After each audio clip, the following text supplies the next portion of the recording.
अस्सलाम वालेकुम viewers, welcome to my channel. मैं हूं फरी जाहिद। आज मैं आपके साथ शेयर करने जा रही हूं बहुत ही इजी और बहुत ही यम्मी सी एक रेसिपी। तो आज हम बनाएंगे बीफ शामी कबाब, जिसे बनाना बहुत ही इजी है। सो फ्रेंड्स, इसे हम बनाकर स्टोर किस तरह से करेंगे ये भी मैं आपके साथ शेयर करूंगी। तो बगैर स्किप के लास्ट तक वीडियो को देखिएगा और खूब इंजॉय कीजिएगा। हम आ जाते हैं अपनी रेसिपी की तरफ। सबसे पहले यहाँ पर मैंने आधा किलो बीफ गोश्त ले लिया है। आप चाहें तो मटन या चिकन भी यूज़ कर सकते हैं। सो फ्रेंड्स, मटन या चिकन या बीफ आप जौन सा भी गोश्त यूज़ करेंगे, इसमें हड्डी बिल्कुल भी नहीं होनी चाहिए। हमें चाहिए होगा बोनलेस गोश्त। तो जी सबसे पहले हम इसको 10 से 15 मिनट वेट लगाकर इसको अच्छे तरीके से गला लेंगे। फिर हम बताते हैं आगे हम क्या करेंगे। सो फ्रेंड, यहाँ पर आप देख सकते हैं गोश्त जो है हमारा बहुत अच्छे तरीके से गल चुका है। इसमें आपको भी पानी दिखाई दे रहा है। इस पानी को हमने बिल्कुल भी वेस्ट नहीं करना। इसी पानी में अब हम इसमें बकाया इंग्रेडिएंट्स ऐड करेंगे। यहाँ पर मैंने 2 अदद बड़े साइज़ का ऑनियन ले लिया है, 10 से 12 जवे मैंने लहसुन के ले लिया है और 4 से 5 अदद मैंने हरी मिर्चें ले लिए हैं। सारी चीज़ें हम इसमें ऐड करेंगे। यहाँ पर मैंने कुछ स्पाइसेस ले लिए हैं। 1.5 टेबल स्पून साबुत ज़ीरा, 1 टीस्पून के करीब मैंने नमक ले लिया है, 1 टीस्पून के करीब मैंने लाल मिर्ची पाउडर ले लिया है, 1.5 टेबल स्पून के करीब मैंने धनिया पाउडर ले लिया है, 1 टेबल स्पून के करीब मैंने चिली फ्लेक्स ले लिया है, 1 टेबल स्पून यहाँ पर मैंने पिसी हुई काली मिर्च ले लिया है और 1 टीस्पून के करीब मैंने अदरक पाउडर ले लिया है। सो फ्रेंड्स, मेरे पास अदरक अवेलेबल नहीं था तो इसलिए मैं अदरक पाउडर ऐड कर रही हूँ। आप चाहें तो इसकी जगह अदरक भी ऐड कर सकते हैं। सारे के सारे हम इसमें स्पाइसेस भी ऐड कर देंगे। अब हम इसको बिल्कुल स्लो फ्लेम पर पकाएंगे। तो यहाँ पर मैंने आधा किलो दाल ले ली है। इसको मैंने भिगोया बिल्कुल भी नहीं, अच्छे तरीके से मैंने इसको वॉश कर लिया है। तो जी इसको भी हम इसमें ऐड करेंगे। अब हम इसको 10 से 15 मिनट के लिए बिल्कुल स्लो फ्लेम पर पकाएंगे। सो फ्रेंड्स, हमने फ्लेम को स्लो रखना है। अगर हम फ्लेम को जो ज़्यादा रखेंगे तो ये नीचे से लग जाएगी और दाल हमारी जो है कच्ची रह जाएगी। तो वेट करते हैं 10 से 15 मिनट का।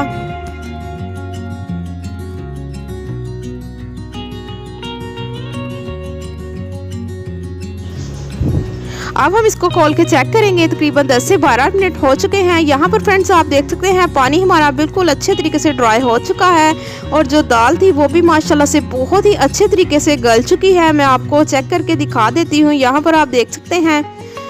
तो जी अच्छे तरीके से हमने इसको, जो थोड़ा सा पानी रह गया है, इसको भी हम इसी तरह से ड्राई कर लेंगे। सो फ्रेंड, इस स्टेज पर आकर आपने नमक को टेस्ट कर लेना है। यहाँ पर मुझे थोड़ा सा नमक कम लगा था, इसलिए मैंने थोड़ा सा इसमें नमक और ऐड कर दिया है। तो अच्छे तरीके से हम इसको पका लेंगे और इसका पानी जो है अच्छे तरीके से हम ड्राई कर लेंगे।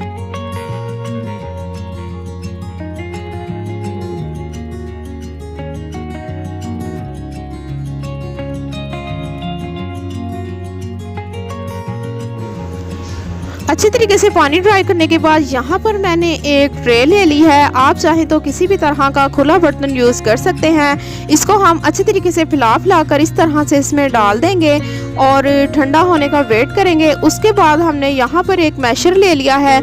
इसको हमने बिल्कुल इतना बारीक मैश करना है कि इसमें जो है बिल्कुल जो बीफ हमने ऐड किया है वो भी अच्छे तरीके से मिक्स हो जाए। सो फ्रेंड, यहाँ पर आप देख सकते हैं बहुत ही अच्छे तरीके से मैंने इसको जो है मैश कर लिया है और माशाल्लाह से आप इसका टेक्सचर देख सकते हैं। हमारे हाथों को बिल्कुल भी नहीं रग रही। बाज़ दफ़ा होता है दाल ज़्यादा गलने की वजह से हमारे हाथों के साथ चिपकती है। इसके साथ साथ यहाँ पर टेस्ट को बढ़ाने के लिए मैंने 1 टेबल स्पून के करीब सूखी मेथी ले ली है और इसके साथ साथ मैंने रफ़ कटिंग किया हुआ 1/2 कप मैंने हरा धनिया इसमें ऐड कर दिया है। अच्छे तरीके से हम इसको मिक्स करेंगे। मिक्स करने के बाद जी हम इसके कबाब बना लेंगे। बहुत ही यम्मी से टेस्टी से हमारे कबाब रेडी होने वाले हैं। वीडियो अच्छी लगी तो शेयर लाइक ज़रूर कीजिएगा और मुझे प्यारा से एक कमेंट्स करके बताइएगा कि आज की रेसिपी आपको कैसी लगी।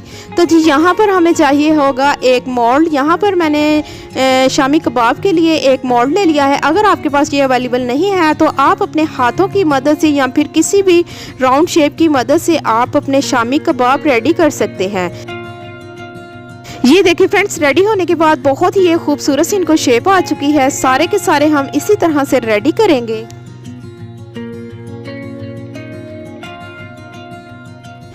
अब हम इसको स्टोर करेंगे। स्टोर हम किस तरह से इसको करेंगे ताकि ये 15 से 20 दिन या फिर 1 महीने तक इजीली स्टोर हो सके। यहाँ पर मैंने एक डिश लेकर उसमें मैंने शॉपिंग बैग लगा लिया था और सारे के सारे कबाब हम इसी तरह से थोड़े थोड़े फासले पर लगा देंगे। फिर से हम शॉपिंग बैग लगाएंगे और सारे कबाब जो हैं इसी तरह से हम रेडी कर लेंगे। सो फ्रेंड्स, अब हम इसको फ्रीज़ करेंगे। फ्रीज़ करने के बाद ये देखते हैं आपस में चिपकेंगे या नहीं। बाज़ दफ़ा होता है हम इसी तरह से रख देते हैं और आपस में चिपक जाते हैं।